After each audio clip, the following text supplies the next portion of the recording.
Analysts, I suppose, being quite shocked by this move, which is seen to be the most aggressive from the Central Bank of Kenya. 400 basis point hike. What is your reaction? Well, I think it's about time the central bank actually showed some teeth, and so it's a good move. I think it's a good signal.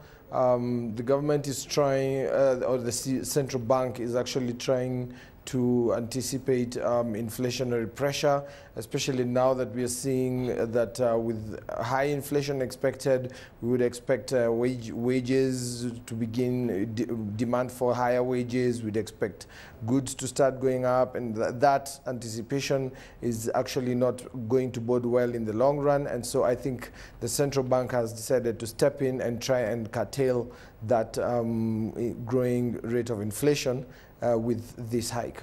Should they not have looked to do it more gradually? Of course, they are trying to send that signal that they now are, targeting inflation, but 400 basis point hike more than doubles the cost of borrowing for Kenyans. Well, I think the gradual, they have been doing the gradual bit of it, but it's really been very ineffective, and so I think they needed to come out and show that this is now a level of drastic measures for drastic times. And so I think in as much as the hike might have been quite high on the higher side, I think they're just showing that they have the will to actually go and make serious moves in order to actually stop inflation before it actually goes out of hand. Now, discount window utilization by the banks has been pretty low. Average of the last 5 days, 700,000 shillings has been drawn from that discount window. It was averaging around 9.5 billion shillings a day. So if you look at this feed-through mechanism, one might put it into question of how effective raising interest rates from the central bank point of view there might be that delay in terms of the rates of feed through into the interbank markets. Well, it doesn't have much of an effect, and I think what really happens is because the central bank isn't really in the market per se. They just set the rate, and so it doesn't necessarily have the sort of effect we would expect in more developed markets. And therefore, I believe it is more a policy shift rather than any direct market activity that is going to be to involve the central bank. I also think that at the end of the day, we are still going to be looking towards the banking sector to see how they are going to react to these interest rate changes, and what sort of interest rates we would expect on especially fixed deposits going forward.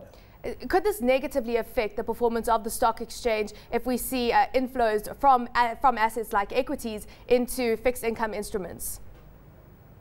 Well, that would be a possibility, but what we have seen of late is that investors are actually more concentrated on the short end of the yield curve. We are seeing a very strong increase in the short-term T-bills rather than on the long end of the yield curve. So I think there's still quite a bit of uncertainty on that bit, and investors have not yet made that decision that they would rather be shifting into the bonds market. And so the equities market is really still suffering more from the exit of largely the selling, high selling by foreign investors, and the exit and the quiet local investor front, really. Let's look at the banking sector specifically and how it's likely to be impacted, or the stocks there are likely to be impacted by this decision. A mixed performance on the banking front. We had Barclays Bank rallying, whilst Equity Bank and KCB Bank fell back into negative territory. How do you see bank stocks reacting today? Well, I think that we could see interest rates on fixed deposits going up slightly, I think, in the short term. But at the same time, you find that historically what we have seen is usually when we are in tougher economic times, the more conservative banks tend to do better on the stock market, in which case we are talking about Barclays Bank and say Standard Chartered, which are the foreign-owned and older banks.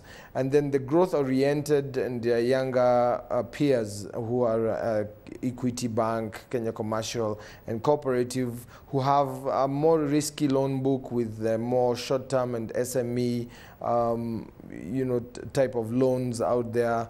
They tend to suffer more when these fluctuations do happen, because the expectation of defaults is a little higher for them, and so they don't perform as well on the market. Let's talk about Equity Bank, because it's been recently acknowledged and awarded for its performance and its initiatives in the SME sector. The most recent award was from African Investor. How is this bank going forward likely, its SME activities likely to be affected by these the spike in interest rates? Well, I don't think Equity Bank's loans are actually some of the most expensive in the banking sector anyway. That is because they lend to a more risky group set, which is because they go for SMEs and individuals. And but could borrowing costs become just too prohibitive to continue their lending? I don't think they will be too prohibitive, because the economy is still growing and people still need to invest, and we are still seeing, we haven't seen the main fundamentals of the market actually becoming becoming adverse.